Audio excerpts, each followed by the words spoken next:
Hi hello ನಮಸ್ತೆ ಎಲ್ಲರಿಗೂ inform media ಜಗತ್ತು ಚಾನಲಿನ ಮತ್ತೊಂದು ವಿಡಿಯೋಗೆ ಸ್ವಾಗತ ಸುಸ್ವಾಗತ. ಸ್ನೇಹಿತರೆ, ಎಲ್ಲರೂ ಹೇಗಿದ್ದೀರಾ? ಎಲ್ಲರೂ ಚೆನ್ನಾಗಿದ್ದೀರಾ ಅಂದ್ಕೊಂಡಿದ್ದೀನಿ. ನಾನು ಕೂಡ ತುಂಬಾ ಚೆನ್ನಾಗಿದ್ದೀನಿ. ಎಲ್ಲರೂ ಚೆನ್ನಾಗಿದ್ದೀರಾ ಅಂದ್ಕೊಂಡು ಭಾವಿಸ್ಕೊಂಡು ಇವತ್ತಿನ ಒಂದು ವಿಡಿಯೋನ ಶುರು ಮಾಡಿಬಿಡೋಣ. ಇವತ್ತಿನ ಒಂದು ವಿಡಿಯೋದಲ್ಲಿ ತುಲಾ ರಾಶಿಯವರ ಭವಿಷ್ಯ ಸ್ನೇಹಿತರೆ, ಜುಲೈ 21ರಿಂದ ಸಾಕಷ್ಟು ಬದಲಾವಣೆಯನ್ನು ನೋಡಲಿದ್ದೀರಿ. ಯಾವುದರ ಬಗ್ಗೆ ಎಚ್ಚರಿಕೆ ವಹಿಸಬೇಕು, ಏನೆಲ್ಲ ಅದೃಷ್ಟದ ಫಲಗಳನ್ನು ಗಳಿಸಲಿದ್ದೀರಿ ಅನ್ನೋದನ್ನ ಒಟ್ಟಾರೆಯಾಗಿ ತಿಳಿಸ್ಕೊಡ್ತೀನಿ. ಇನ್ನು ಶನಿ ಗುರು ಬಲದಿಂದ ಏನೆಲ್ಲ ಅದೃಷ್ಟದ ಫಲಗಳನ್ನು ಗಳಿಸಲಿದ್ದೀರಿ, ಯಾವುದರ ಬಗ್ಗೆ ಮುಂದಿನ ದಿನಗಳಲ್ಲಿ ತುಲಾರಾಶಿಯವರು ಎಚ್ಚರಿಕೆ ವಹಿಸಬೇಕು ಅನ್ನೋದನ್ನ ತಿಳಿಸ್ಕೊಡ್ತಾ ಹೋಗ್ತೀನಿ. ಇದರ ಜೊತೆಗೆ ನಿಮ್ಮ ವೃತ್ತಿ ಜೀವನದಲ್ಲಿ, ವ್ಯಾಪಾರ ವ್ಯವಹಾರದಲ್ಲಿ, ಹಣಕಾಸಿನಲ್ಲಿ, ನಿಮ್ಮ ಹೆಲ್ತ್ ಬಗ್ಗೆ ಏನೆಲ್ಲ ಬದಲಾವಣೆಗಳು ಕಂಡು ಬರಲಿದೆ ಅನ್ನೋದನ್ನ ಕಂಪ್ಲೀಟಾಗಿ ತಿಳ್ಕೋಬೇಕು ಅಂದರೆ ಎಲ್ಲೂ ಕೂಡ ವಿಡಿಯೋನ ಸ್ಕಿಪ್ ಮಾಡಬಾರ್ದು. ಅಂದರೆ ವಿಡಿಯೋನ ಕಟ್ ಮಾಡಿ ಓಡಿಸ್ಕೊಂಡೋಗಿ ನೋಡ್ತೀನಿ ಅಂದರೆ ಫುಲ್ ಇನ್ಫಾರ್ಮೇಷನ್ ಅರ್ಥ ಆಗಲ್ಲ. ಸೊ ಹಾಗಾಗಿ ಎಲ್ಲ ವಿಡಿಯೋದಲ್ಲೂ ತಿಳಿಸ್ತಾ ಇರ್ತೀನಿ. ಮೊದಲಿಂದ ಕೊನೆ ತನಕ ಸಂಪೂರ್ಣವಾಗಿ ವಿಡಿಯೋವನ್ನು ವಾಚ್ ಮಾಡಿ. ವಿಡಿಯೋದಲ್ಲಿ ಒಳ್ಳೆಯ ಮಾಹಿತಿ ಸಿಕ್ಕಿದ್ದಲ್ಲಿ ದಯವಿಟ್ಟು ವಿಡಿಯೋಗೆ ಲೈಕ್ ಮಾಡೋದನ್ನ ಮರೆತಿದ್ದೀರಾ, ಲೈಕ್ ಮಾಡಿ. ಇನ್ನೂ ನನ್ನ ಚಾನಲ್ನ ಸಬ್ಸ್ಕ್ರೈಬ್ ಮಾಡ್ಕೊಂಡಿಲ್ಲ ಅಂದರೆ ಸ್ನೇಹಿತರೆ, ಇನ್ಫಾರ್ಮ್ ಮೀಡಿಯಾಗೆ ಸಬ್ಸ್ಕ್ರೈಬ್ ಆಗಿ ನಿಮ್ಮ ಅಭಿಪ್ರಾಯಗಳನ್ನು ಕಮೆಂಟ್ ಬಾಕ್ಸಲ್ಲಿ ತಿಳಿಸಬಹುದು. ಯಾರೆಲ್ಲ ಸಬ್ಸ್ಕ್ರೈಬ್ ಮಾಡಿಕೊಂಡು ಪ್ರತಿನಿತ್ಯ ವಿಡಿಯೋ ವಾಚ್ ಮಾಡ್ತಿದ್ದೀರಾ ಅಂಥವರಿಗೆ ಥ್ಯಾಂಕ್ ಯು ಸೋ ಮಚ್ ಅಂತ ಹೇಳ್ತಾ ವಿಡಿಯೋದ ಕಡೆ ಗಮನ ಕೊಟ್ಬಿಡೋಣ. 2026ರಲ್ಲಿ ಸ್ನೇಹಿತರೆ, ಜುಲೈ ತಿಂಗಳಲ್ಲಿ ಗುರುವಿನಿಂದ ಸಕಲ ಐಶ್ವರ್ಯ ಪ್ರಾಪ್ತಿ ಅಂತಲೇ ಹೇಳ್ಬೋದು. ತುಲಾರಾಶಿಯವರಿಗೆ ಅದೃಷ್ಟದ ಬಾಗಿಲು ತೆರೆಯಲಿದೆ. ಹಾಗಿದ್ರೆ ಯಾವುದರ ಬಗ್ಗೆ ಎಚ್ಚರಿಕೆ ವಹಿಸಬೇಕು ಅನ್ನೋದನ್ನ ನೋಡ್ತಾ ಹೋಗೋಣ. 2026 ಜುಲೈ ತಿಂಗಳಲ್ಲಿ ನಿಮ್ಮ ರಾಶಿ ಫಲದ ಪ್ರಕಾರ ತುಲಾರಾಶಿಯವರಿಗೆ ಈ ತಿಂಗಳು ನಿಮಗೆ ಸಂತೋಷವನ್ನು ತರುತ್ತದೆ. ತಿಂಗಳಲ್ಲಿ ಸ್ನೇಹಿತರೆ, ಕೊನೆಯ ದಿನಗಳಲ್ಲಿ ಗುರುವು ನಿಮ್ಮ ಅದೃಷ್ಟದ ಮನೆಯಲ್ಲಿ ಸಾಗುತ್ತಾರೆ. ಇನ್ನು ಈ ತಿಂಗಳ ಮಧ್ಯದಿಂದ ಗುರುವು 10ನೇ ಮನೆಯಲ್ಲಿ ಮತ್ತು ಕೊನೆಯ ತ್ರೈಮಾಸಿಕದಲ್ಲಿ 11ನೇ ಮನೆಯಲ್ಲಿ ಸಾಗುತ್ತಾರೆ. ಇದು ನಿಮಗೆ ಪ್ರಯೋಜನಗಳನ್ನು ತರುತ್ತದೆ. ಇನ್ನು ಶನಿಯ ಬಗ್ಗೆ ಹೇಳುವುದಾದರೆ, ಶನಿಯು ಈ ವರ್ಷ ತುಲಾರಾಶಿಯ 6ನೇ ಮನೆಯಲ್ಲಿ ಇರುತ್ತಾರೆ. ರಾಹು 5ನೇ ಮನೆಯಲ್ಲಿ ಸಾಗುತ್ತಾರೆ. ಇದು ಮಕ್ಕಳಿಗೆ ಕೆಲವು ಆರೋಗ್ಯದ ಸಮಸ್ಯೆಗಳನ್ನು ಉಂಟು ಮಾಡಬಹುದು. ಈಗ ಸ್ನೇಹಿತರೆ, ನೀವು ಬಹುಕಾಲದಿಂದ ಕಾಯ್ದಿದ್ದಂತಹ ಅವಕಾಶಗಳಿಗೆ ಬಾಗಿಲು ತೆರೆಯಲಿದೆ ಅಂತಲೇ ಹೇಳಬಹುದು. ಈ ತಿಂಗಳಿಂದ ವಿಶೇಷವಾಗಿ ಜುಲೈ ತಿಂಗಳ ನಂತರನೂ ಕೂಡ ಕರ್ಕ ರಾಶಿಯಲ್ಲಿ ಗುರುವಿನ ಪ್ರಭಾವದಿಂದ ನಿಮ್ಮ ಅದೃಷ್ಟವು ಒಳೆಯುತ್ತದೆ. ನಿಮ್ಮ ಕೆಲಸ, ವ್ಯವಹಾರ, ಪ್ರೇಮ ಜೀವನ, ಆರೋಗ್ಯ ಅಥವಾ ಶಿಕ್ಷಣ ಯಾವುದೇ ಇರಲಿ, ಪ್ರತಿಯೊಂದು ಕ್ಷೇತ್ರದಲ್ಲೂ ಹೊಸ ಬದಲಾವಣೆಗಳು ಹೊರಹೊಮ್ಮುತ್ತವೆ. ಮೀನರಾಶಿಯಲ್ಲಿ ಶನಿಯು ಸ್ಥಾನವು ನಿರ್ಧಾರಗಳಲ್ಲಿ ಗಂಭೀರತೆ ಮತ್ತು ಜವಾಬ್ದಾರಿಯನ್ನು ಖಚಿತಪಡಿಸುತ್ತದೆ. ಈ ತಿಂಗಳು ನಿಮ್ಮ ನಿರ್ಧಾರಗಳಲ್ಲಿ ಹೆಚ್ಚು ಪ್ರಬುದ್ಧರನ್ನಾಗಿ ಮಾಡುತ್ತದೆ ಮತ್ತು ಜೀವನದ ಸವಾಲುಗಳನ್ನು ಚೆನ್ನಾಗಿ ಅರ್ಥ ಮಾಡಿಕೊಳ್ಳಲು ನಿಮಗೆ ಸಹಾಯವನ್ನು ಮಾಡುತ್ತದೆ. ನಿಮ್ಮ ಆತ್ಮವಿಶ್ವಾಸ ಹೆಚ್ಚಿಸುವಂತಹ, ಸಂಬಂಧಗಳನ್ನು ಸಮನ್ವಯಗೊಳಿಸುವಂತಹ, ನಿಮ್ಮ ಆರ್ಥಿಕ ಪರಿಸ್ಥಿತಿಯನ್ನು ಬಲಪಡಿಸುವ ಮತ್ತು ನಿಮ್ಮ ಸಾಮರ್ಥ್ಯಗಳಿಗೆ ಹೊಸ ಉಪಯೋಗಗಳನ್ನು ಕಂಡುಕೊಳ್ಳುವಂತಹ ತಿಂಗಳು ಅಂತಲೇ ಹೇಳಬಹುದು. ಅದೇ ರೀತಿ ಅಕ್ಟೋಬರ್ ನಂತರ ಸ್ನೇಹಿತರೆ, ಗುರುವಿನ ಸಿಂಹರಾಶಿ ಪ್ರವೇಶವು ನಿಮ್ಮ ಸ್ನೇಹಿತರೆ ಗುರುತಿಸುವಿಕೆ ಮತ್ತು ಆತ್ಮವಿಶ್ವಾಸವನ್ನು ಹೆಚ್ಚಿಸುತ್ತದೆ. ನಿಮ್ಮ ಗುರಿಗಳನ್ನು ಸಮರ್ಪಣಾ ಭಾವದಿಂದ ಅನುಸರಿಸುವ ಮೂಲಕ ನೀವು ಸ್ಥಿರತೆ ಮತ್ತು ಯಶಸ್ಸನ್ನು ಸಾಧಿಸಲಿದ್ದೀರಿ. ಒಟ್ಟಾರೆಯಾಗಿ ಹೇಳಬೇಕು ಅಂದರೆ ಈ ವರ್ಷದಲ್ಲಿ ಸರಿಸುಮಾರು ರಾಹು ಮತ್ತು ಕೇತುವಿನ ಸಂಚಾರವು ಆದ್ಯತೆಗಳಲ್ಲಿ ಸ್ಪಷ್ಟ ಬದಲಾವಣೆಗಳನ್ನು ತರುತ್ತದೆ. ಹಾಗಿದ್ರೆ ಹಣಕಾಸಿನಲ್ಲಿ ಏನೆಲ್ಲ ಬದಲಾವಣೆಗಳನ್ನು ಗ್ರಹಗಳು ಸೂಚಿಸಲಿದೆ, ಯಾವುದರ ಬಗ್ಗೆ ಎಚ್ಚರಿಕೆ ವಹಿಸಬೇಕು, ಏನೆಲ್ಲ ಪರಿಹಾರಗಳನ್ನು ಮಾಡಿದರೆ ಒಳಿತಾಗಲಿದೆ ಅಂತ ಕಂಪ್ಲೀಟಾಗಿ ತಿಳಿಸ್ಕೊಡ್ತಾ ಹೋಗ್ತೀನಿ. ಇದನ್ನೆಲ್ಲ ತಿಳ್ಕೊಬೇಕು ಅಂದರೆ ಎಲ್ಲೂ ಕೂಡ ವಿಡಿಯೋನ ಸ್ಕಿಪ್ ಮಾಡಬೇಡಿ, ಕೊನೆ ತನಕ ವಾಚ್ ಮಾಡಿ. ಸಂಪೂರ್ಣ ಮಾಹಿತಿ ಸಿಗಲಿದೆ. ಹೆಚ್ಚು ಫ್ಯಾಮಿಲಿಗೆ, ಫ್ರೆಂಡ್ಸ್ಗೆ ಈ ವಿಡಿಯೋವನ್ನು ಶೇರ್ ಮಾಡಿ. ನಿಮ್ಮ ಕಡೆಯಿಂದ ಅದೃಷ್ಟದ ಭವಿಷ್ಯವನ್ನು ಅವರು ಕೂಡ ತಿಳ್ಕೊಂಡಂಗಾಗುತ್ತೆ ಸ್ನೇಹಿತರೆ. ಹೌದು, ತುಲಾರಾಶಿಯವರಿಗೆ ಆರ್ಥಿಕ ವಿಷಯಗಳಲ್ಲಿ ಈ ತಿಂಗಳು ಸ್ವಲ್ಪ ಲಾಭಕಾರಿಯಾಗಲಿದೆ. ನೀವು ನಿಮ್ಮ ಹಣಕಾಸಿನ ಯೋಜನೆಗಳನ್ನು ಪರಿಣಾಮಕಾರಿಯಾಗಿ ಕಾರ್ಯಗತಗೊಳಿಸಲು ಸಾಧ್ಯವಾಗುತ್ತದೆ. ಜುಲೈ ತಿಂಗಳ ನಂತರ ಗುರುವಿನ ಪ್ರಭಾವವು ಆದಾಯ ಮತ್ತು ಐಷಾರಾಮಿಗಳ ಸಂಗಮವನ್ನು ಸೃಷ್ಟಿಸುತ್ತದೆ. ಆದಾಯ ಬೆಳವಣಿಗೆಗೆ ಹೊಸ ಅವಕಾಶಗಳು ಉದ್ಭವಿಸುತ್ತವೆ ಮತ್ತು ಇಂದಿನ ಪ್ರಯತ್ನಗಳು ಸಹ ಫಲ ನೀಡಬಹುದು. ನಿಮ್ಮ ವೆಚ್ಚಗಳು ಮತ್ತು ಉಳಿತಾಯದ ನಡುವೆ ನೀವು ಸರಿಯಾದಂತಹ ಸಮತೋಲನವನ್ನು ಕಾಯ್ದುಕೊಂಡರೆ ವರ್ಷದ ಅಂತ್ಯದ ವೇಳೆಗೆ ನೀವು ಉತ್ತಮ ಆರ್ಥಿಕ ಶಕ್ತಿಯನ್ನು ಸಾಧಿಸಬಹುದು. ಅದೇ ರೀತಿ ಈ ತಿಂಗಳಲ್ಲಿ ಮೀನರಾಶಿಯಲ್ಲಿ ಶನಿಯು ಸ್ಥಾನವು ಶಿಸ್ತು ಮತ್ತು ಜವಾಬ್ದಾರಿಯೊಂದಿಗೆ ಮುಂದುವರಿಯಲು ನಿಮಗೆ ಅನುವು ಮಾಡಿಕೊಡುತ್ತದೆ. ಅದೇ ರೀತಿ ಹೂಡಿಕೆಯಲ್ಲಿ ಆಸಕ್ತಿ ಹೊಂದಿರುವವರಿಗೆ ಈ ತಿಂಗಳು ಸರಿಯಾದ ಅವಕಾಶ ಸಿಗಬಹುದು.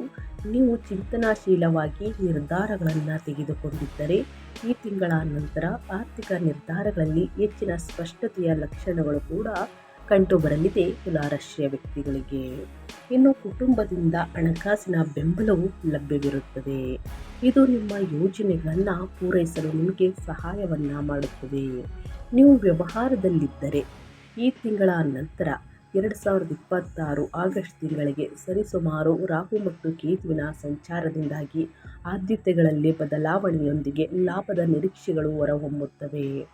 ಒಟ್ಟಾರೆಯಾಗಿ ಹೇಳಬೇಕು ಅಂದರೆ ಈ ಅವಧಿಯು ಆರ್ಥಿಕ ದೃಷ್ಟಿಕೋನದಿಂದ ಸಕಾರಾತ್ಮಕವಾಗಿರುತ್ತದೆ ಮತ್ತು ನಿಮ್ಮ ಯೋಜನೆಗಳು ಕ್ರಮೇಣ ಯಶಸ್ವಿಯಾಗುತ್ತವೆ. ಈ ವರ್ಷ ನಿಮ್ಮ ಆರ್ಥಿಕ ನೆಲೆಯನ್ನು ಬಲಪಡಿಸುವಲ್ಲೂ ಕೂಡ ನೀವು ಯಶಸ್ವಿಯಾಗುತ್ತೀರಿ.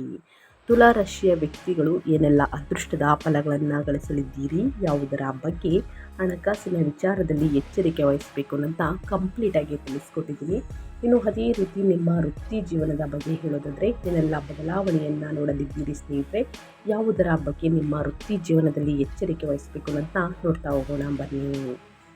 ತುಲಾರಾಶಿಯವರಿಗೆ 2026 ಜುಲೈ 21ರಿಂದ ವೃತ್ತಿ ವ್ಯವಹಾರದಲ್ಲಿ ಸ್ಥಿರತೆ ಮತ್ತು ಬೆಳವಣಿಗೆಯನ್ನು ತರುತ್ತದೆ. ನಿಮ್ಮ ದಕ್ಷತೆ ಮತ್ತು ನಡವಳಿಕೆಯ ಮೂಲಕ ನೀವು ಕೆಲಸದ ಸ್ಥಳದಲ್ಲಿ ಸಕಾರಾತ್ಮಕ ಖ್ಯಾತಿಯನ್ನು ಗಳಿಸಲಿದ್ದೀರಿ. ನೀವು ನಿಮ್ಮ ಗುರಿಗಳಿಗೆ ಹೆಚ್ಚು ಸಮರ್ಪಿತರಾಗಬೇಕಾಗುತ್ತದೆ. ಈ ತಿಂಗಳಲ್ಲಿ ಮೀನರಾಶಿಯಲ್ಲಿ ಶನಿಯ ಸ್ಥಾನವು ಜವಾಬ್ದಾರಿಗಳಿಂದ ಒತ್ತಡವನ್ನು ಉಂಟು ಮಾಡಬಹುದು. ಆದರೂ ಸಮಯ ಮುಂದುವರಿದಂತೆ ನಿಮ್ಮ ಕಠಿಣ ಪರಿಶ್ರಮದ ಫಲಿತಾಂಶಗಳು ಸ್ಪಷ್ಟವಾಗಿ ಗೋಚರಿಸುತ್ತದೆ. ಜುಲೈ 2026ರ ನಂತರ ಕಟಕ ರಾಶಿಗೆ ಗುರುವಿನ ಪ್ರವೇಶವು ವೃತ್ತಿ ಜೀವನದ ವಿಸ್ತರಣೆ ಮತ್ತು ಹೊಸ ಅವಕಾಶಗಳನ್ನು ಸೂಚಿಸುತ್ತದೆ. ಸ್ಥಾನ, ಜವಾಬ್ದಾರಿಗಳು ಮತ್ತು ಕೆಲಸದ ಶೈಲಿ ಎಲ್ಲವೂ ಸುಧಾರಣೆಗೆ ಅವಕಾಶಗಳನ್ನು ತೆರೆಯುತ್ತದೆ. ನೀವು ಹೊಸ ಕೆಲಸ ಅಥವಾ ವ್ಯವಹಾರ ವಿಸ್ತರಣೆಯನ್ನು ಪರಿಗಣಿಸುತ್ತಿದ್ದರೆ ಈ ತಿಂಗಳು ಅನುಕೂಲಕರವಾಗಿರುತ್ತದೆ. ಅದೇ ರೀತಿ ಸ್ನೇಹಿತರೆ, ಹಿಂದೆ ಬಾಕಿ ಇರುವಂತಹ ಯೋಜನೆಗಳಲ್ಲಿನ ಪ್ರಗತಿಯು ನಿಮ್ಮ ಆತ್ಮವಿಶ್ವಾಸವನ್ನು ಹೆಚ್ಚಿಸುತ್ತದೆ. ನಿಮ್ಮ ನಾಯಕತ್ವದ ಕೌಶಲ್ಯಗಳು ಹೊರಹೊಮ್ಮುತ್ತವೆ. ಇನ್ನು ಆಗಸ್ಟ್ ತಿಂಗಳಲ್ಲಿ ಸ್ನೇಹಿತರೆ, ಗುರುವಿನ ಸಿಂಹರಾಶಿಯ ಪ್ರವೇಶವು ಕೆಲಸದ ಸ್ಥಳದಲ್ಲಿ ಹೆಚ್ಚು ಮನ್ನಣೆ ಮತ್ತು ಪ್ರಭಾವಕ್ಕೆ ಅವಕಾಶಗಳನ್ನು ಸೃಷ್ಟಿಸುತ್ತದೆ. ಈ ತಿಂಗಳು ವೃತ್ತಿ ಬದಲಾವಣೆಯನ್ನು ಬಯಸುವವರಿಗೆ ಶುಭ ಫಲಿತಾಂಶಗಳನ್ನು ತರುತ್ತದೆ. ನೀವು ನಿಮ್ಮ ಪ್ರತಿಭೆಯನ್ನು ಹೊಸ ರೀತಿಯಲ್ಲಿ ಪ್ರದರ್ಶಿಸುತ್ತೀರಿ ಮತ್ತು ನಿಮ್ಮ ಮೇಲಧಿಕಾರಿಗಳ ವಿಶ್ವಾಸವನ್ನು ಗಳಿಸುವಲ್ಲಿ ಯಶಸ್ವಿಯಾಗಿರುತ್ತೀರಿ. ನೀವು ವ್ಯವಹಾರದಲ್ಲಿದ್ದರೆ ಪಾಲುದಾರಿಕೆಗಳು ಲಾಭದಾಯಕ ಅವಕಾಶಗಳನ್ನು ನೀಡಬಹುದು. ಸವಾಲುಗಳು ಎದುರಾಗುತ್ತವೆ, ಆದರೆ ನಿಮ್ಮ ತಿಳುವಳಿಕೆ ಮತ್ತು ತಾಳ್ಮೆ ಅವುಗಳನ್ನು ನಿಭಾಯಿಸಲು ನಿಮಗೆ ಸಹಾಯವನ್ನು ಮಾಡುತ್ತದೆ. ಒಟ್ಟಾರೆಯಾಗಿ ಹೇಳಬೇಕು ಅಂದರೆ ಈ ತಿಂಗಳಲ್ಲಿ ನಿಮ್ಮ ವೃತ್ತಿ ಜೀವನದಲ್ಲಿ ಹೊಸ ಎತ್ತರವನ್ನು ತಲುಪಲು ಅವಕಾಶಗಳನ್ನು ನೀಡುತ್ತದೆ. ಒಟ್ಟಾರೆಯಾಗಿ ವೃತ್ತಿ ಜೀವನದಲ್ಲಿ ಏನೆಲ್ಲ ಬದಲಾವಣೆಯನ್ನು ತುಲಾರಾಶಿಯವರು ನೋಡಲಿದ್ದೀರಿ, ಯಾವುದರ ಬಗ್ಗೆ ಎಚ್ಚರಿಕೆ ವಹಿಸಬೇಕು ಅಂತ ಕಂಪ್ಲೀಟಾಗಿ ತಿಳಿಸ್ಕೊಟ್ಟಿದ್ದೀನಿ. ಇನ್ನು ಮುಂದಿನದಾಗಿ ಹೇಳೋದಾದರೆ ನಿಮ್ಮ ಪ್ರೇಮ ಜೀವನ, ವೈವಾಹಿಕ ಜೀವನ, ಕುಟುಂಬದ ಬಗ್ಗೆ ಹೇಳೋದಾದರೆ ಏನೆಲ್ಲ ಬದಲಾವಣೆಯನ್ನು ನೋಡಲಿದ್ದೀರಿ, ಯಾವುದರ ಬಗ್ಗೆ ತುಲಾರಾಶಿಯ ವ್ಯಕ್ತಿಗಳು ಎಚ್ಚರಿಕೆ ವಹಿಸಬೇಕು ಅಂತ ನೋಡ್ತಾ ಹೋಗೋಣ ಬನ್ನಿ. ತುಲಾರಾಶಿಯವರಿಗೆ ಸ್ನೇಹಿತರೆ, ನಿಮ್ಮ ಪ್ರೇಮ ಜೀವನದ ಬಗ್ಗೆ ಹೇಳೋದಾದರೆ ಮೊದಲನೇದಾಗಿ ಈ ತಿಂಗಳ ವಿಷಯದಲ್ಲಿ ಅನುಕೂಲಕರ ಮತ್ತು ಪ್ರೋತ್ಸಾಹದಾಯಕವಾಗಿರುತ್ತದೆ. ಭಾವನಾತ್ಮಕ ಸ್ಥಿರತೆ ಮತ್ತು ತಿಳುವಳಿಕೆಯೊಂದಿಗೆ ಸಂಬಂಧಗಳನ್ನು ಮುಂದಕ್ಕೆ ಸಾಗಿಸಲು ಈ ತಿಂಗಳು ಸಹಾಯಕವಾಗಿರುತ್ತದೆ. ಜುಲೈ 2026ರ ನಂತರ ಗುರುವಿನ ಪ್ರಭಾವವು ಭಾವನಾತ್ಮಕ ತಿಳುವಳಿಕೆಯನ್ನು ಬಲಪಡಿಸುತ್ತದೆ. ಪರಸ್ಪರ ಗೌರವ, ನಂಬಿಕೆ ಮತ್ತು ಸಂವಹನವು ಸಂಬಂಧಗಳನ್ನು ಬಲಪಡಿಸುತ್ತದೆ. ಅಸ್ತಿತ್ವದಲ್ಲಿರುವಂತಹ ಯಾವುದೇ ತಪ್ಪು ಗ್ರಹಿಕೆಗಳು ಪರಿಹರಿಸಲ್ಪಡುತ್ತವೆ ಮತ್ತು ನೀವಿಬ್ಬರು ಹೊಸ ಆರಂಭವನ್ನು ಮಾಡುತ್ತೀರಿ. ವರ್ಷವಿಡೀ ಮೀನರಾಶಿಯಲ್ಲಿ ಶನಿಯ ಸ್ಥಾನವು ಸಂಬಂಧಗಳಲ್ಲಿ ಜವಾಬ್ದಾರಿ ಮತ್ತು ಪ್ರಬುದ್ಧತೆಯನ್ನು ಕಾಯ್ದುಕೊಳ್ಳುತ್ತದೆ. ಅವಿವಾಹಿತರಿಗೆ ಉತ್ತಮ ವರ್ಷವೆಂದು ಸಾಬೀತುಪಡಿಸುತ್ತದೆ. ವಿವಾಹದ ಅವಕಾಶಗಳಿವೆ, ಅಂದರೆ ಕಂಕಣ ಭಾಗ್ಯದಿಂದ ಮದುವೆ ಯೋಗ ಇದೆ. ಈ ವರ್ಷ ನಿಕಟ ಸಂಬಂಧಿಯೊಂದೊಬ್ಬರು ಸ್ನೇಹಿತರೆ ಮದುವೆಯಾಗಬಹುದು, ಅಥವಾ ನಿಮ್ಮ ಕುಟುಂಬದಲ್ಲಿ ಕೆಲವು ಶುಭ ಘಟನೆಗಳು ನಡೆಯಬಹುದು. ಕುಟುಂಬದ ಕಾರ್ಯಗಳು ವರ್ಷದ ಮಧ್ಯದಲ್ಲಿ ಅಂದರೆ ಜೂನ್, ಜುಲೈ, ಆಗಸ್ಟ್ ಪ್ರಯಾಣದ ಅವಕಾಶಗಳನ್ನು ಸೃಷ್ಟಿಸುತ್ತವೆ. ಪ್ರೇಮ ವಿವಾಹವನ್ನು ಪರಿಗಣಿಸುವವರಿಗೆ ಅಕ್ಟೋಬರ್ ನಂತರ ಪರಿಸ್ಥಿತಿಗಳು ಕ್ರಮೇಣ ಅನುಕೂಲಕರವಾಗಿರುತ್ತವೆ. ಆತ್ಮವಿಶ್ವಾಸ ಮತ್ತು ಸ್ಪಷ್ಟತೆ ಹೆಚ್ಚಾಗುತ್ತದೆ. ಹಿಂದೆ ಕೆಲವು ಭಾವನಾತ್ಮಕ ಏರಿಳಿತಗಳಿದ್ದರೆ ಅವು ಈಗ ಸುಧಾರಿಸುತ್ತವೆ ಅಂತಲೇ ಹೇಳಬಹುದು ತುಲಾರಾಶಿಯ ವ್ಯಕ್ತಿಗಳಿಗೆ. ಇನ್ನು ನಿಮ್ಮ ವೈವಾಹಿಕ ಜೀವನದ ಬಗ್ಗೆ ಪುಟ್ಟದಾಗಿ ಹೇಳೋದಾದರೆ, ಈ ತಿಂಗಳು ನಿಮ್ಮ ವೈವಾಹಿಕ ಜೀವನದಲ್ಲಿ ಸ್ವಲ್ಪ ಒತ್ತಡ ಉಂಟು ಮಾಡಬಹುದು. ಈ ಸಮಯದಲ್ಲಿ ನಿಮ್ಮ ಸಂಗಾತಿಯೊಂದಿಗೆ ಹೊಂದಾಣಿಕೆ ಮಾಡಿಕೊಳ್ಳಲು ಪ್ರಯತ್ನಿಸಿ ಮತ್ತು ಅವರ ಸಣ್ಣ ತಪ್ಪುಗಳನ್ನು ನಿರ್ಲಕ್ಷಿಸಿ. ಇದಲ್ಲದೆ ನೀವು ಅವರೊಂದಿಗೆ ಕೋಪಗೊಳ್ಳದಿರುವುದು ಉತ್ತಮ. ಈ ಅವಧಿಯಲ್ಲಿ ನಿಮ್ಮ ತಾಳ್ಮೆಯ ಪರೀಕ್ಷೆಯಾಗಲಿದೆ. ಸಂದರ್ಭಗಳು ಸುಧಾರಿಸುತ್ತವೆ. ವೈವಾಹಿಕ ಜೀವನದಲ್ಲಿ ಸಾಮರಸ್ಯದ ಪರಿಸ್ಥಿತಿ ಇರುತ್ತದೆ. ನಿಮ್ಮಿಬ್ಬರ ನಡುವೆ ಉತ್ತಮ ತಿಳುವಳಿಕೆ ಇರಬಹುದು. ಮಕ್ಕಳ ಆರೋಗ್ಯವು ಉತ್ತಮವಾಗಿರುತ್ತದೆ ಮತ್ತು ಅವರು ಹೆಚ್ಚು ಶಕ್ತಿಯುತವಾಗಿರುತ್ತಾರೆ. ಒಟ್ಟಾರೆಯಾಗಿ ಹೇಳಬೇಕು ಅಂದರೆ, ಈ ತಿಂಗಳಿಂದ ನೀವು ನಿಮ್ಮ ಸಂಗಾತಿ ಮತ್ತು ಮಕ್ಕಳೊಂದಿಗೆ ಪ್ರವಾಸಕ್ಕೆ ಹೋಗಬಹುದು. ಇದರೊಂದಿಗೆ ನಿಮ್ಮ ನಡುವೆ ಏಕತೆ, ಪ್ರೀತಿ ಮತ್ತು ಸಾಮರಸ್ಯ ಇರುತ್ತದೆ. ಇದರ ಮೂಲಕ ಪರಸ್ಪರರ ನಡುವಿನ ದೂರುಗಳು ಸಹ ದೂರವಾಗುತ್ತವೆ ಅಂತಲೇ ಹೇಳ್ಬೋದು. ಸಣ್ಣ ಪುಟ್ಟ ಮನಸ್ತಾಪ, ಜಗಳಗಳು, ವಾದ ವಿವಾದಗಳು ಬಂದಿದ್ದಲ್ಲಿ ಸ್ನೇಹಿತರೆ, ಎಲ್ಲ ಆಟದಲ್ಲೂ ನಾನೇ ಗೆಲ್ಲಬೇಕು, ಎಲ್ಲ ವಾದ ವಿವಾದಗಳಲ್ಲೂ ನಾನೇ ಗೆಲ್ಲಬೇಕು ಎಂಬ ಆಟವನ್ನು ಬಿಡಬೇಕಾಗುತ್ತದೆ. ತುಲಾರಾಶಿಯ ವ್ಯಕ್ತಿಗಳು ಈ ವರ್ಷದಲ್ಲಿ ಶುಭ ಕಾರ್ಯಗಳು, ಮದುವೆ ಯೋಗ, ಸಂತಾನ ಬಗ್ಗೆ ಶುಭವಾರ್ತೆಯನ್ನು ಕೇಳಲಿದ್ದೀರಿ ಅಂತ ಹೇಳ್ತಾ, ಇನ್ನು ಮುಂದಿನದಾಗಿ ನಿಮ್ಮ ಹೆಲ್ತ್ ಬಗ್ಗೆ ಹೇಳೋದಾದರೆ, ನಿಮ್ಮ ಆರೋಗ್ಯದಲ್ಲಿ ಏನೆಲ್ಲ ಬದಲಾವಣೆಗಳನ್ನು ಗ್ರಹಗಳು ಸೂಚಿಸಲಿದೆ, ಯಾವುದರ ಬಗ್ಗೆ ಎಚ್ಚರಿಕೆ ವಹಿಸಬೇಕು ಅಂದರೆ, ತುಲಾರಾಶಿಯವರಿಗೆ ಆರೋಗ್ಯದ ದೃಷ್ಟಿಯಿಂದ ಒಟ್ಟಾರೆಯಾಗಿ ಅನುಕೂಲಕರವಾಗಿರುತ್ತದೆ. ನೀವು ನಿಮ್ಮ ದೈನಂದಿನ ದಿನಚರಿ ಮತ್ತು ಜೀವನ ಶೈಲಿಯ ಬಗ್ಗೆ ವಿಶೇಷ ಗಮನ ಹರಿಸಬೇಕಾಗುತ್ತದೆ. ಮಾನಸಿಕ ಶಾಂತಿ ಮತ್ತು ದೈಹಿಕ ಸದೃಢತೆ ಎರಡೂ ಕೂಡ ಮುಖ್ಯವಾಗಿರುತ್ತದೆ. ವರ್ಷದ ಕೊನೆಯ ದಿನಗಳು ಸ್ನೇಹಿತರೆ, ಮೀನರಾಶಿಯಲ್ಲಿ ಶನಿಯ ಪ್ರಭಾವವು ನಿಮ್ಮ ದೇಹಕ್ಕೆ ಹೆಚ್ಚುವರಿ ವಿಶ್ರಾಂತಿಯ ಅಗತ್ಯವನ್ನುಂಟು ಮಾಡಬಹುದು. ಸೊ ಹಾಗಾಗಿ ನೀವು ಸ್ವಲ್ಪ ಒತ್ತಡವನ್ನು ಅನುಭವಿಸಬಹುದು. ಆದರೆ ಸಮಯ ಕಳೆದಂತೆ ನಿಮ್ಮ ಆರೋಗ್ಯವು ಸುಧಾರಿಸುತ್ತದೆ. ಜುಲೈ 2026ರ ನಂತರ ಗುರುವು ಕಟಕ ರಾಶಿಗೆ ಪ್ರವೇಶಿಸುವುದರಿಂದ ನಿಮ್ಮ ಶಕ್ತಿಯ ಮಟ್ಟಗಳು ಕ್ರಮೇಣ ಹೆಚ್ಚಾಗುತ್ತವೆ. ನಿಮ್ಮ ಆಹಾರ, ನಿದ್ರೆ ಮತ್ತು ವ್ಯಾಯಾಮದ ಬಗ್ಗೆ ನೀವು ನಿಯಮಿತವಾಗಿ ಗಮನ ಹರಿಸಬೇಕಾಗುತ್ತದೆ. ನೀವು ಮಾನಸಿಕ ಒತ್ತಡವನ್ನು ಅನುಭವಿಸಿದರೆ ಧ್ಯಾನ, ಯೋಗ ಮತ್ತು ಪ್ರಕೃತಿಯಲ್ಲಿ ಸಮಯ ಕಳೆಯುವುದು ಪ್ರಯೋಜನಕಾರಿಯಾಗಲಿದೆ. ಜುಲೈ ತಿಂಗಳ ಕೊನೆಯ ದಿನಗಳು ಸಮತೋಲನವನ್ನು ಕಾಪಾಡಿಕೊಳ್ಳುವುದು ವಿಶೇಷವಾಗಿ ಮುಖ್ಯವಾಗಿರುತ್ತದೆ. ತುಲಾರಾಶಿಯ ವ್ಯಕ್ತಿಗಳಿಗೆ ದೀರ್ಘಕಾಲದ ಆರೋಗ್ಯ ಸಮಸ್ಯೆಗಳು ಸಹ ಸುಧಾರಿಸುತ್ತವೆ. ಸಣ್ಣ ದೈನಂದಿನ ಸಮಸ್ಯೆಗಳು ನಿರ್ಲಕ್ಷಿಸಬೇಡಿ ಮತ್ತು ಆರೋಗ್ಯಕರ ದಿನಚರಿಯನ್ನು ಅಳವಡಿಸಿಕೊಳ್ಳಿ. ಅದೇ ರೀತಿ ಈ ತಿಂಗಳ ಕೊನೆಯಲ್ಲಿ ರಾಹು ಮತ್ತು ಕೇತುವಿನ ಬದಲಾವಣೆಯೊಂದಿಗೆ ಮಾನಸಿಕ ಸ್ಪಷ್ಟತೆಯೂ ಕೂಡ ಸುಧಾರಿಸುತ್ತದೆ. ನೀವು ಹೆಚ್ಚು ಶಕ್ತಿಯುತ ಮತ್ತು ಸಮತೋಲನವನ್ನು ಅನುಭವಿಸಲಿದ್ದೀರಿ. ಒಟ್ಟಾರೆಯಾಗಿ ಈ ತಿಂಗಳು ಆರೋಗ್ಯದಲ್ಲಿ ಸ್ಥಿರತೆ ಮತ್ತು ಸುಧಾರಣೆಯನ್ನು ಸೂಚಿಸುತ್ತದೆ. ಗ್ರಹಗಳ ಸಂಚಾರ ಮತ್ತು ಗ್ರಹಗಳ ಸ್ಥಾನ ಬದಲಾವಣೆಯಿಂದ ಸಣ್ಣ ಪುಟ್ಟ ಆರೋಗ್ಯದಲ್ಲಿ ಏರುಪೇರುಗಳು ಕಂಡುಬರಲಿದೆ ಸ್ನೇಹಿತರೆ. ಆದಷ್ಟು ವ್ಯಾಯಾಮ, ಧ್ಯಾನ, ಮೆಡಿಟೇಷನ್, ತಿನ್ನುವ ಆಹಾರ ಪದ್ಧತಿ ಬಗ್ಗೆ ಬಹಳಷ್ಟು ಎಚ್ಚರಿಕೆ ವಹಿಸಿ ಅಂತ ಹೇಳ್ತಾ, ಇನ್ನು ಕೊನೆಯದಾಗಿ ವಿದ್ಯಾರ್ಥಿಗಳ ಬಗ್ಗೆ ಹೇಳೋದಾದರೆ, ಅವರ ವಿದ್ಯಾಭ್ಯಾಸದಲ್ಲಿ ಏನೆಲ್ಲ ಬದಲಾವಣೆಯನ್ನು ಈ ತಿಂಗಳಲ್ಲಿ ನೋಡಲಿದ್ದೀರಿ, ಯಾವುದರ ಬಗ್ಗೆ ಎಚ್ಚರಿಕೆ ವಹಿಸಬೇಕು ಅಂದರೆ, ತುಲಾರಾಶಿಯ ವಿದ್ಯಾರ್ಥಿಗಳಿಗೆ ಶೈಕ್ಷಣಿಕ ಕ್ಷೇತ್ರದಲ್ಲಿ ಪ್ರಗತಿ ಮತ್ತು ಸ್ಫೂರ್ತಿಯ ತಿಂಗಳನ್ನು ಸೂಚಿಸುತ್ತದೆ. ವಿದ್ಯಾರ್ಥಿಗಳು ತಮ್ಮ ಗುರಿಗಳನ್ನು ಸಮರ್ಪಣಾ ಭಾವದಿಂದ ಅನುಸರಿಸುತ್ತಾರೆ ಮತ್ತು ತಮ್ಮ ಅಧ್ಯಯನದಲ್ಲಿ ಯಶಸ್ಸನ್ನು ಸಾಧಿಸುತ್ತಾರೆ. ಜುಲೈ ತಿಂಗಳ ನಂತರ ಕಟಕ ರಾಶಿಯಲ್ಲಿ ಗುರುವಿನ ಪ್ರಭಾವವು ನಿಮ್ಮ ಕಲಿಕೆ ಮತ್ತು ಅವಕಾಶಗಳನ್ನು ಹೆಚ್ಚಿಸುತ್ತದೆ. ನೀವು ಸ್ಪರ್ಧಾತ್ಮಕ ಪರೀಕ್ಷೆಗೆ ತಯಾರಿಯನ್ನು ನಡೆಸುತ್ತಿದ್ದರೆ ಈ ವರ್ಷ ನಿಮಗೆ ನಿರ್ಣಾಯಕವೆಂದು ಸಾಬೀತುಪಡಿಸುತ್ತದೆ. ಕಠಿಣ ಪರಿಶ್ರಮವು ಫಲ ನೀಡುವಂತಹ ಸಾಧ್ಯತೆ ಇದೆ ಮತ್ತು ವರ್ಷವಿಡೀ ಮೀನರಾಶಿಯಲ್ಲಿ ಶನಿಯ ಸ್ಥಾನವು ನಿಯಮಿತ ಅಭ್ಯಾಸ ಮತ್ತು ಶಿಸ್ತಿನ ಅಗತ್ಯವಿರುತ್ತದೆ.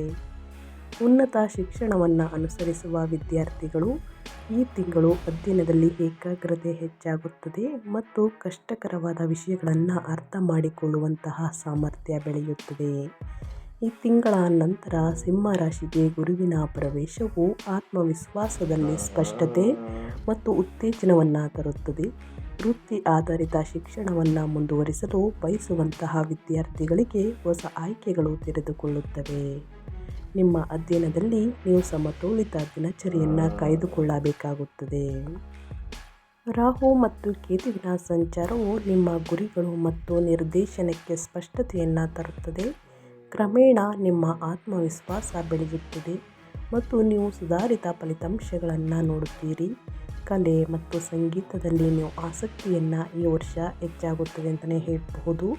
ನೀವು ಫ್ಯಾಷನ್, ವಿನ್ಯಾಸ ಮತ್ತು ನಿರ್ವಹಣಾ ಕ್ಷೇತ್ರದಲ್ಲೂ ಉತ್ತಮ ಕಾರ್ಯನಿರ್ವಹಿಸಲು ಸಾಧ್ಯವಾಗುತ್ತದೆ. ಒಟ್ಟಾರೆಯಾಗಿ ತುಲಾರಾಶಿಯ ವಿದ್ಯಾರ್ಥಿಗಳು ಏನೆಲ್ಲ ಫಲಿತಾಂಶವನ್ನು ನೋಡಲಿದ್ದೀರಿ, ಯಾವುದರ ಬಗ್ಗೆ ಎಚ್ಚರಿಕೆ ವಹಿಸಬೇಕು ಅನ್ನೋದನ್ನ ಕಂಪ್ಲೀಟಾಗಿ ತಿಳಿಸ್ಕೊಟ್ಟಿದ್ದೀನಿ. ಆದಷ್ಟು ಬಡವರಿಗೆ, ನಿರ್ಗತಿಕರಿಗೆ, ಅಸಹಾಯಕರಿಗೆ ನಿಮ್ಮ ಕೈಯಲ್ಲಾದಷ್ಟು ಸಹಾಯವನ್ನು ಮಾಡಿ. ಅನ್ನದಾನ, ವಸ್ತ್ರದಾನ, ಬಟ್ಟೆಯನ್ನು ದಾನ ಮಾಡಿ ಸ್ನೇಹಿತರೆ. ಈ ರೀತಿ ಮಾಡುವುದರಿಂದ ನಿಮ್ಮ ಜೀವನದಲ್ಲಿರುವಂತಹ ಸಕಲ ಸಮಸ್ಯೆಗಳು ಆದಷ್ಟು ನಿವಾರಣೆಯಾಗಲಿದೆ. ಶನಿವಾರದಂದು ಶನಿದೇವರಿಗೆ ಎಳ್ಳೆಣ್ಣೆಯಿಂದ ತೈಲಾಭಿಷೇಕವನ್ನು ಮಾಡಿಸಿ ಎಳ್ಳೆಣ್ಣೆಯ ದೀಪವನ್ನು ಹಚ್ಚಿ ಶನಿ ಸ್ತೋತ್ರವನ್ನು ಹೇಳಿ. ಕಷ್ಟಗಳು, ಸಮಸ್ಯೆಗಳು, ಅಡಚಣೆಗಳು ಏನೇ ಇದ್ದರೂ ಕೂಡ ನಿವಾರಣೆಯಾಗಲಿದೆ. ತಪ್ಪದೆ ಈ ಪರಿಹಾರವನ್ನು ಮಾಡಿ ಅಂತ ಹೇಳ್ತಾ ನಾನು ವಿಡಿಯೋವನ್ನು ಎಂಡ್ ಮಾಡ್ತಾ ಇದ್ದೀನಿ. ಇವತ್ತಿನ ಒಂದು ವಿಡಿಯೋದಲ್ಲಿ ಸಂಪೂರ್ಣ ಮಾಹಿತಿ ಸಿಕ್ಕಿದ್ದಲ್ಲಿ ತುಲಾರಾಶಿಯವರಿಗೆ ಈ ವಿಡಿಯೋ ಯೂಸ್ಫುಲ್ ಅನಿಸಿದ್ದಲ್ಲಿ ವಿಡಿಯೋಗೆ ಲೈಕ್, ಕಮೆಂಟ್, ಶೇರ್ ಮಾಡಿ ನಿಮ್ಮ ಅಭಿಪ್ರಾಯವನ್ನು ತಿಳಿಸಿ. ನಿಮಗೂ ಮತ್ತು ನಿಮ್ಮ ಕುಟುಂಬಕ್ಕೆ ತುಂಬಾ ಒಳ್ಳೆಯದಾಗಲಿ. ಶನಿದೇವರ ಆಶೀರ್ವಾದ, ಗುರುಬಲ, ಶನಿಬಲ ಎರಡೂ ಕೂಡ ಇರಲಿ ಅಂತ ಹೇಳ್ತಾ ಮತ್ತೊಂದು ವಿಡಿಯೋ ಜೊತೆ ಮತ್ತೊಂದು ಹೊಸ ಭವಿಷ್ಯದಲ್ಲಿ ಸಿಗ್ತೀನಿ. Thank you for watching.